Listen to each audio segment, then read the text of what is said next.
Assalamualaikum warahmatullahi wabarakatuh. Bismillahirrahmanirrahim. Alhamdulillahi rabbil alamin. Wabihi nasta'inu ala umuri dunya waddin. Wassalatu wassalamu ala ashrafil anbiya'i wal mursalin, Nabiina Muhammadin wa ala alihi wa ashabihi ajma'in. Amma ba'du. Alhamdulillah, kita bersyukur pada Allah Subhanahu wa ta'ala. Pada hari ini Selasa 27 Syawal 1442 Hijriah, kita kembali duduk bersama membaca kitab Riyadhus Shalihin min kalami Sayyidil Mursalin yang ditulis oleh Fadilatu Al-Imam Yahya bin Sharaf, atau yang dikenal dengan Imam Nawawi rahimahullahu ta'ala. Salawat dan salam semoga selalu Allah berikan kepada Nabi kita Muhammad sallallahu alaihi wa ala alihi wasallam, pada keluarga beliau, para sahabat, serta orang-orang yang mengikuti beliau sampai hari kiamat kelak. Dengan nama-nama Allah yang husna dan sifat-sifatnya yang ulia, kita berdoa, Allahumma inna nas'aluka ilman nafi'an wa rizqan tayyiban wa amalan mutaqabbala. Ahibati hafizakumullah, para ikhwah sekalian yang saya cintai karena Allah, semoga Allah Subhanahu wa ta'ala selalu menjaga kita. Masih kita di dalam Al-Babus Sadis fit Taqwa, bab yang ke-6 tentang taqwa. Dan kita masih di dalam hadis-hadis yang berkaitan dengan takwa.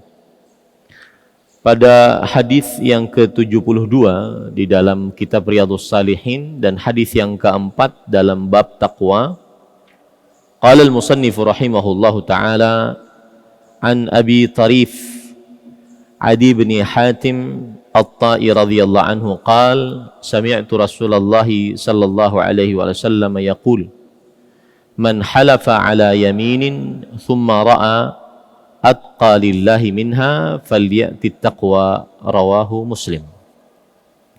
Dari Abu Tarif. Abu Tarif berarti kunyah, dan nama lengkapnya adalah Adi bin Hatim At-Tai. Adi bin Hatim At-Tai ini adalah sahabat Rasul sallallahu alaihi wasallam. Beliau berkata, aku telah mendengar Rasulullah sallallahu alaihi wasallam bersabda, barang siapa yang bersumpah kemudian ia melihat ada yang lebih bertakwa dari sumpahnya, maka hendaklah dia mengerjakan ketakwaan. Hadis riwayat Muslim. Makna hadis adalah siapa yang bersumpah, yaitu dengan mengucapkan wallahi, demi Allah, atau billahi, sama juga dengan demi Allah, atau tallahi, demi Allah. Kemudian dia mengucapkan sesuatu, demi Allah saya tidak akan makan siang ini. Kemudian dia melihat, itu sumpah dia, kemudian dia melihat bahwa makan siang lebih bertakwa kepada Allah, maka hendaklah dia kerjakan yang takwa dan dia tinggalkan sumpahnya tadi. Itu makna hadis. Dan ini menunjukkan bahwasanya ketakwaan lebih didahulukan dibandingkan sampai sumpah seseorang. Padahal sumpah itu berat di dalam agama Islam. Sumpah pengertiannya adalah mengucapkan sesuatu yang diagungkan untuk menekankan pembicaraan. Nah, ketika seseorang mengucapkan wallahi, demi Allah, berarti dia mengucapkan zat yang dia agungkan, Allah Subhanahu wa ta'ala, untuk menekankan pembicaraan yang dia bicarakan. Tetapi ketika berhadapan dengan takwa, sumpah tersebut menjadi lemah. Dia tinggalkan apa yang dia sudah sumpahkan dan dia kerjakan ketakwaan. Itu makna hadis. Dan inti pelajaran dari hadis ini adalah lebih mendahulukan takwa dibandingkan sumpah. Lebih mendahulukan takwa dibandingkan sumpah, dan ini menunjukkan keutamaan takwa dibandingkan sumpah seseorang. Taib. Sekarang beberapa pelajaran yang kita bisa ambil dari hadis ini. Yang pertama, bersumpah wajib dengan nama Allah. Siapa yang bersumpah dengan nama selain Allah, maka berarti dia telah melakukan kesyirikan asghar. Rasulullah sallallahu alaihi wasallam bersabda, "Man halafa falyahlib billah, wa man halafa bi ghairillahi faqad asyrak." Siapa yang bersumpah, hendaklah dia bersumpah dengan nama Allah. Siapa yang bersumpah dengan nama selain Allah, maka sungguh dia telah melakukan kesyirikan. Bersumpah dengan nama selain Allah, contohnya bagaimana? Demi Allah, demi Rasulullah, yang sering kita dengar. Demi Allah, demi ibu saya, demi keluarga saya. Kalau anak-anak muda sekarang, wah, demi apapun, pokoknya enak banget tuh kuenya, demi apapun, itu nggak boleh. Ya, sering kan didengar di tengah anak-anak muda, demi apapun, itu nggak boleh. Harus bersumpah dengan nama Allah. Siapa yang bersumpah dengan nama selain Allah, maka sungguh dia telah melakukan kesyirikan. Maka mengapa disebut kesyirikan? Karena menyamakan selain Allah dengan Allah dalam perkara yang khusus milik Allah, yaitu pengagungan. Karena tidak ada yang diagungkan kecuali Allah Subhanahu wa taala.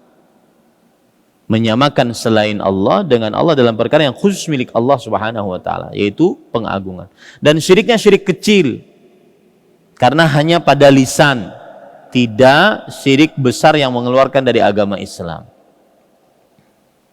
Tetapi itu pun lebih besar daripada seluruh dosa besar.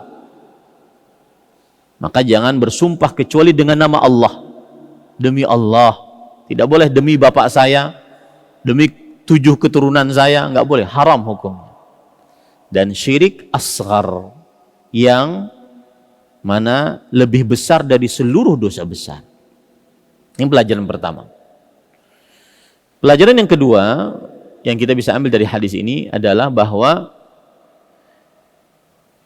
siapa yang melakukan sumpah untuk mengerjakan sesuatu, lalu dia melihat sesuatu yang lain lebih bertakwa, maka dia tinggalkan sumpahnya. Dan dia wajib bayar kafarat. Wajib apa? Bayar penebus yang disebut dengan kafaratul yamin, yaitu penebus atas sumpah. Apa kafaratul yamin? Disebutkan oleh Allah dalam surah Al-Maidah ayat 89, yaitu la yu'akhidhukumullah billaghwi fi aymanikum walakin yu'akhidhukum bima 'aqadtumul ayman fakaffaratuhu it'amu 'asharati masakin min awsati ma tut'imuna ahlikum aw kiswatum aw tahriru raqabah faman lam yajid fa siyamu thalathati ayyam dzalika kafaratu aymanikum wahfadhu aymanakum kadzalika yubayyinullahu ayatihi la'allakum tashkurun. Maka kafarat yamin adalah memberi makan atau pakaian kepada 10 orang fakir miskin.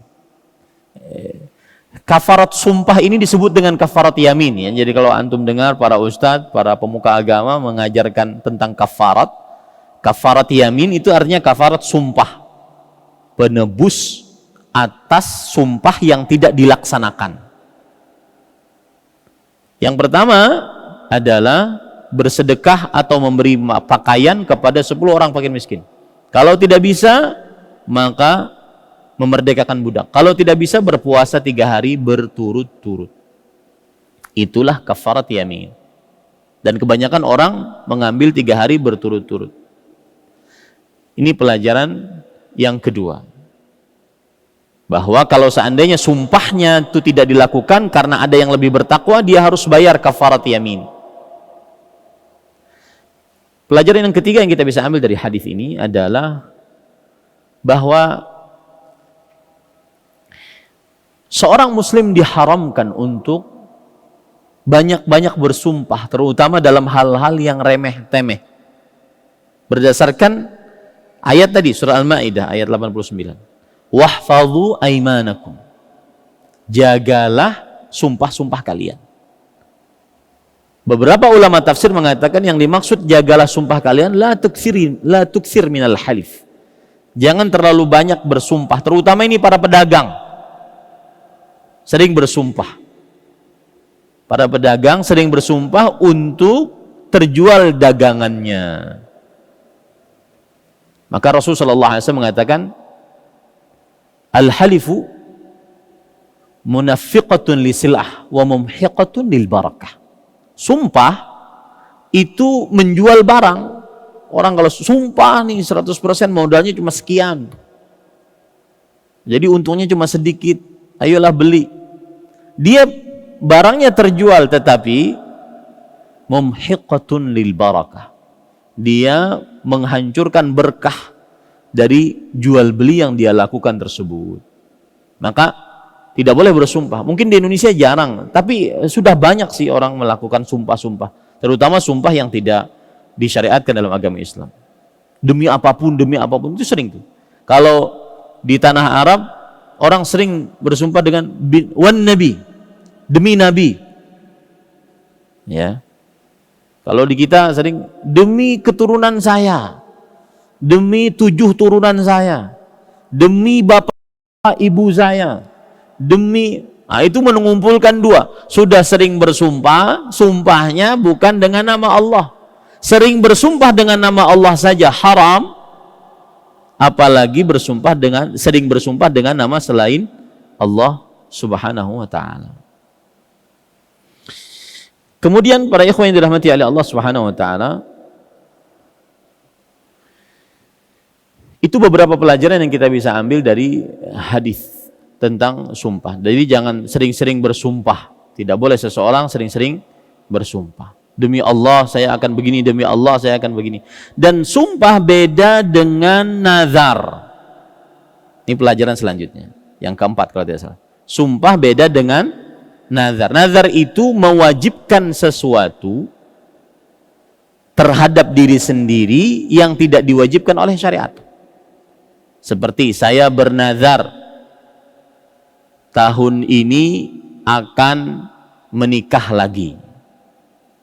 Sayanya bukan saya, orang lain. Nanti bermasalah di rumah, bahaya.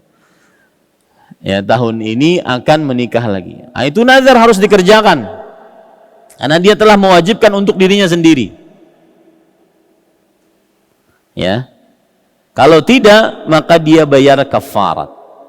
Kafaratnya sama dengan kafarat sumpah. Cuma beda antara nazar dengan sumpah.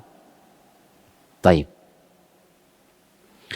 Kita ambil hadis yang selanjutnya. Pelajaran yang kelima yang terakhir. Di sini dalam hadis disebutkan falyatit taqwa. Hendaklah dia mengerjakan yang merupakan ketakwaan. Para ulama membagi kata takwa dalam Al-Quran dimaknai dengan 3 makna. Kata takwa dalam Al-Quran dimaknai dengan 3 makna. Yang pertama, siksa. Allah berfirman dalam Al-Quran surah Al-Baqarah, wattaqu yawman turja'una fihi ilallah. Takutlah terhadap hari yang kalian dikembalikan kepada Allah. Takutlah, takwalah kepada hari. Takwalah di sini maksudnya takutlah terhadap siksa. Ya, ini arti takwa yang pertama dari Al-Quran. Arti takwa yang kedua dari Al-Quran disebutkan oleh Allah dalam surah Ali Imran. Allah Subhanahu wa taala berfirman, "Ya ayyuhalladzina amanu taqullaha haqqa tuqatih." Surah Ali Imran ayat 102 kalau tidak salah. Kalau tadi Al-Baqarah 281. Wahai orang beriman, bertakwalah kepada Allah dengan sebenar-benar takwa. Arti takwa yang kedua ini maknanya adalah at-ta'atu wal ibadah, ketaatan dan ibadah. Makanya ketika kita artikan, wahai orang beriman, bertakwalah, artinya beribadahlah kepada Allah dengan sebenar-benar ibadah. Dengan sebenar-benar ibadah. Nah, apa yang disebutkan di dalam hadis yang berbunyi tadi, siapa yang bersumpah kemudian dia melihat sesuatu lebih bertakwa, hendaklah dia kerjakan ketakwaan, maka artinya adalah ketaatan dan ibadah. Artinya adalah ketaatan dan ibadah. Hendaklah dia kerjakan ketaatan tersebut dibandingkan sumpah yang dia sudah sumpahkan. Nah, itu maksudnya. Arti takwa yang ketiga dalam Al-Quran yaitu membersihkan hati dari dosa. Seperti firman Allah Subhanahu wa taala dalam Al-Qur'an, "Wa man yuti'illaha wa rasulahu wa yakhshallaha wa yattaqhi fa ulaika humul faizun." Siapa yang taat kepada Allah dan Rasulnya dan khusyuk terhadap Allah dan bertakwa kepadanya. Takwa di sini membersihkan hati dari dosa. Maka merekalah orang-orang yang beruntung. Taib. Masih ada waktu ya, 15 menit saya masuk ke hadis yang ke-73. Jadi insya Allah besok giliran siapa? Antum ya. Ustaz Abu Ayyub masuk ke bab yang baru. Taib, hadis yang ke-73. Dan kenapa saya mengambil jatah satu hadis lagi? Karena biasanya kalau bab baru itu lebih semangat. Ya, sesuatu yang baru itu lebih semangat. Apapun. Wahyu jangan tertawa-tawa. Belum nikah aja nggak tahu apa-apa. Ya, kullu jadidin ladzidz kata orang. Setiap yang baru itu lezat. Maka saya berusaha agar tidak, karena sebelum liburan Ramadan takwa nggak selesai-selesai. Padahal hadisnya cuma 5. Nah, kita masuk kepada hadis yang kelima. An Abi Umamah Sudai bin Ajlan Al-Bahili radhiyallahu anhu qala sami'tu Rasulullah sallallahu alaihi wa ala alihi wasallam yakhutubu fi hajjatil wada faqala ittaqullaha wa sallu khamsakum wa sumu syahrakum wa addu zakata amwalikum wa ati'u umara'akum tadkhulu jannata rabbikum. Rawahu Tirmidzi fi akhir kitab as-salah wa qala haditsun hasanun sahih. Dari Abu Umamah. Kita sering dengar Abu Umamah. Namanya Sudai. Bagus anak laki-laki dinamai Sudai. Sudai. Sudai bin Ajlan Al-Bahili radhiyallahu an. Beliau mendengar Rasulullah SAW berkhutbah pada Haji Wada. Beliau berkata, Rasulullah SAW bersabda, bertakwalah kalian kepada Allah, salatlah kalian 5 waktu, berpuasalah kalian pada bulan Ramadan, tunaikanlah zakat harta kalian, taatilah pemimpin-pemimpin kalian, pasti kalian seluruhnya masuk ke dalam surga Tuhan kalian. Hadis riwayat Imam Tirmidzi di dalam akhir kitab salat, dan beliau mengatakan hadis hasan sahih. Taib. Makna hadis. Abu Umamah Al-Bahili mengatakan, Sudai bin Ajlan radhiyallahu anhu, beliau mengatakan, aku telah mendengar di dalam ilmu ulumul hadis atau mustalah hadis, kata-kata aku telah mendengar adalah redaksi paling kuat untuk menyampaikan hadis tersebut benar-benar terdengar langsung oleh telinga si perawi. Jadi ini menunjukkan kekuatan. Aku telah mendengar, bukan mendengar dari orang lain, tetapi mendengar langsung dari Rasulullah sallallahu alaihi wasallam. Beliau berkhutbah. Khutbah Rasulullah SAW ada 2 macam. Ada khutbah yang tiba-tiba beliau berkhutbah naik ke atas mimbar, ada khutbah yang rutin beliau lakukan seperti khutbah Jumat, kemudian khutbah Idul Fitri, Idul Adha, kemudian khutbah salat gerhana dan seterusnya. Ini khutbah yang rutin beliau lakukan. Ada khutbah yang aridhah, khutbah yang tiba-tiba beliau karena ada sesuatu beliau naik ke atas mimbar. Seperti misalkan ada orang, ini juga berkaitan dengan kita di pesantren, Ada orang kerja di sebuah institusi, kemudian dia dapat hadiah dari kolega institusi tersebut karena dia pekerja di institusi tersebut, maka haram hukumnya untuk diambil, dikembalikan kepada pemilik institusi tersebut, yang disebut dengan hadayal ummal, hadiah para pekerja. Terutama mungkin para ustadz-ustadz musyrif mendapatkan hadiah dari para wali santri, maka ini dikembalikan kepada pesantren. Jika pimpinan pesantren membolehkan, maka selesai urusan. Karena kalau seandainya kita bukan sebagai pegawai di sebuah institusi tersebut, maka kita tidak mendapatkan hadiah tersebut. Nah, itu Rasulullah SAW naik ke atas mimbar. Ma balu qaumin, kenapa ada orang-orang yang mengatakan hadza li wa hadza lakum, ini milikku, ini milik kalian. Kalau ala yajlisu fi baiti abihi, kenapa dia tidak duduk di rumah orang tuanya? Apakah dia dapat hadiah atau tidak? Dibedakan antara, kecuali kalau seandainya dia di luar sana, tidak dalam kapasitas dia sebagai pekerja dan tidak ada kaitannya dengan sebuah institusi tersebut, kemudian dia dikasih hadiah, maka tidak ada urusan dengan hal tersebut. Nah, pada haji wada disebut haji wada adalah haji yang dikerjakan oleh Rasulullah SAW pada tahun ke-10 Hijriah. Nabi Muhammad SAW wafat pada tahun 11 Hijriah. Haji dikerjakan pada bulan Dzulhijjah. Dan 11 Hijriah tanggal 12 Rabiul Awal, 11 Hijriah beliau wafat. Kenapa disebut haji wada? Karena haji perpisahan. Karena Rasulullah SAW mengatakan, ya ayuhan nas la'alli la alqakum ba'da amikum hadha. Wahai manusia, mungkin aku tidak menemui kalian setelah tahun ini.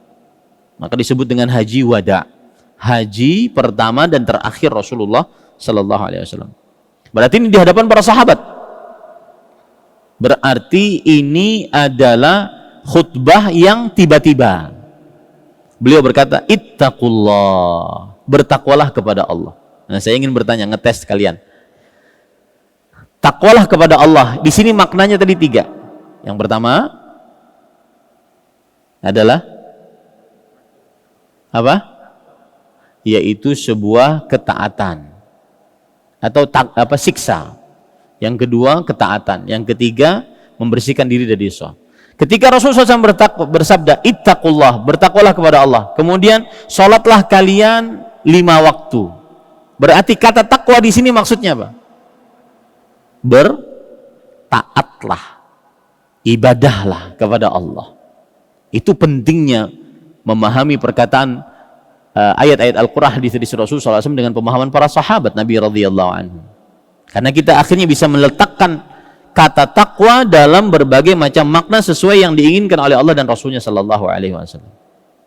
Bertakwalah kepada Allah, artinya ibadahilah Allah dengan cara ini. Ada faedah menarik. Para ulama usul fikih mengatakan dzikrul khas ba'dal 'am yadullu 'ala al-ikhtisas. Penyebutan yang khusus setelah penyebutan yang umum menunjukkan kepada pengkhususan. Ketika Rasulullah SAW bersabda, ittaqullah, bertakwalah kepada Allah, umum, artinya beribadahlah kalian kepada Allah, taatilah Allah, umum. Lalu salatlah 5 waktu, puasalah pada bulan, ini khusus. Berarti yang khusus-khusus ini penting, maka harus kita lebih perhatikan dibandingkan yang lain. Salat 5 waktu jangan sampai pernah diremehkan, terutama kita yang mengurus pesantren yang sangat dekat dengan masjid, sangat dekat dengan ilmu agama. Kalau seandainya yang ngurus pesantren meremehkan sholat, lah bagaimana yang tidak ngurus pesantren? Benar perkataan Al-Hasan Al-Basri rahimahullah, idza dhayya al-insanu salatahu fahuwa li ghairiha adya'. Jika seseorang meremehkan sholat, maka dia akan meremehkan yang lain lebih parah lagi. Makanya kalau seandainya Mas Wahyu ingin nikah dengan seorang perempuan, tanya pertama kali sholatnya gimana.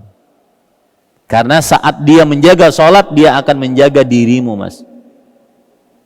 Jangan cuma hidung mancung, tinggi semampai, bukan itu saja ukurannya. Nah, sumu syahrakum, dan berpuasalah pada bulan kalian, yaitu bulan Ramadan, dan tunaikanlah zakat harta kalian, dan taatilah pemimpin kalian. Di sini Rasulullah SAW memakai kata-kata umara. Umara jamak dari amir. Amir artinya pemimpin, pemimpin yang mempunyai kerajaan. Maka berarti sistem kepemimpinan di dalam syariat Islam bisa dia khalifah, bisa dia kerajaan, yang penting di dalamnya mengerjakan syariat Islam. Dan apa balasannya? Pasti tadkhulu. Di situ adalah kata present, fi'il mudhari', yang diletakkan dalam jawaban sebuah syarat menunjukkan kepada kepastian. Pasti kalian langsung masuk ke dalam surga Tuhan kalian. Kalau ada yang berkata, Ustadz saya mau ngerjakan 4 ini aja, masuk surga enggak? Sholat sunnah enggak usah, puasa sunnah enggak usah, sedekah sunnah enggak usah. Maka jawabannya hadis Rasul, masuk ke dalam surganya Allah. Lalu kalau gitu untuk apa amalan-amalan sunnah? Amalan-amalan sunnah faedahnya membedakan antara tingkatan-tingkatan di surga. Inna fil jannati mi'ata darajah.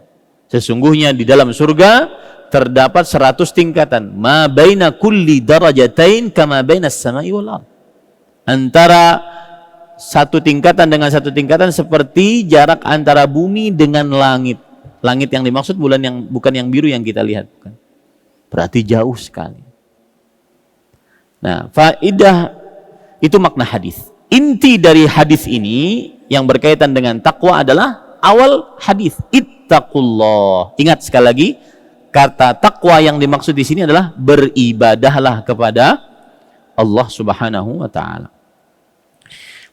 Adapun pelajaran-pelajaran yang kita bisa ambil dari hadis ini secara ringkas, di antaranya adalah yaitu Islam sangat menganut sistem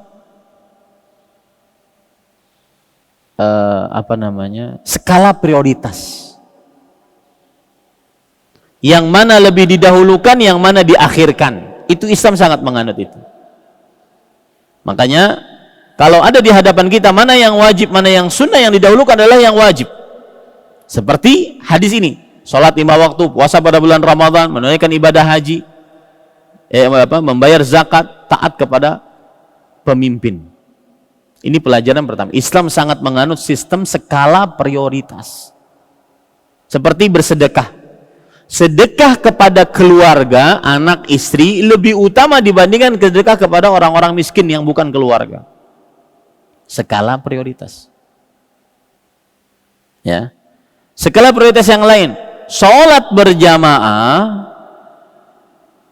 lebih utama dibandingkan sholat sendirian. Skala prioritas. Sholat wajib lebih utama dibandingkan sholat sunnah. Skala prioritas. Kemudian pelajaran yang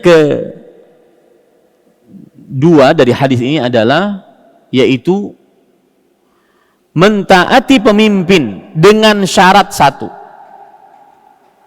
dalam ketaatan kepada Allah. 2, atau dalam perkara mubah yang tidak bertentangan dengan syariat Allah.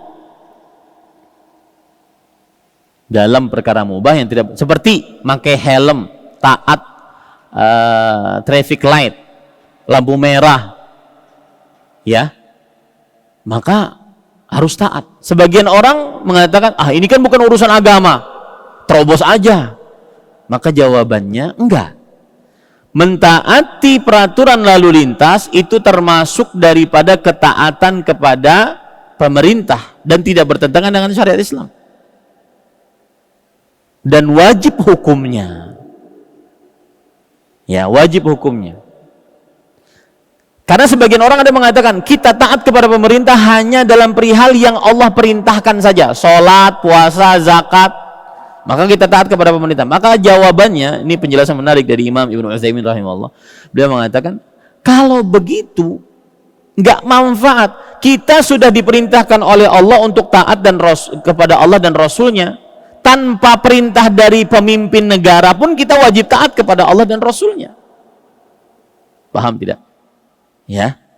Maka apa yang diperintahkan oleh pemimpin kita selama tidak maksiat dan perkara mubah yang tidak bertentangan dengan syariat Islam, maka wajib untuk ditaati. Ini beberapa faedah.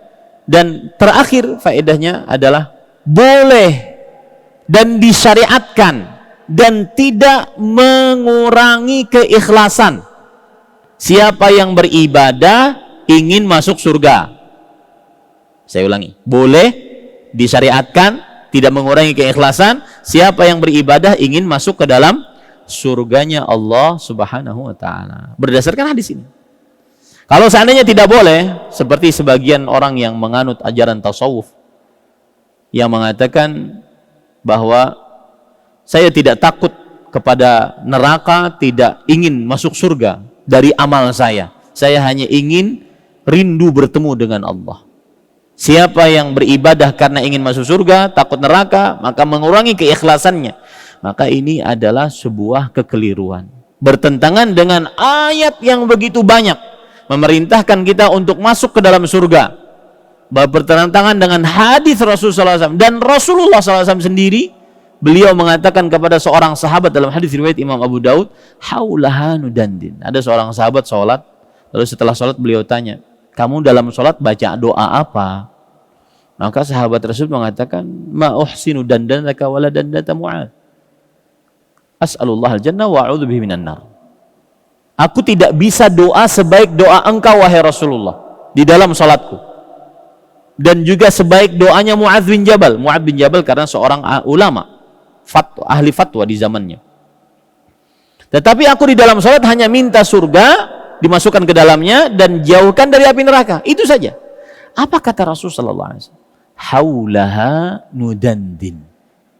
Seputar itu kita minta.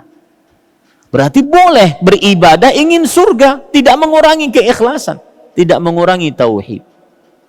Nah, ini yang bisa saya sampaikan. Sudah setengah jam.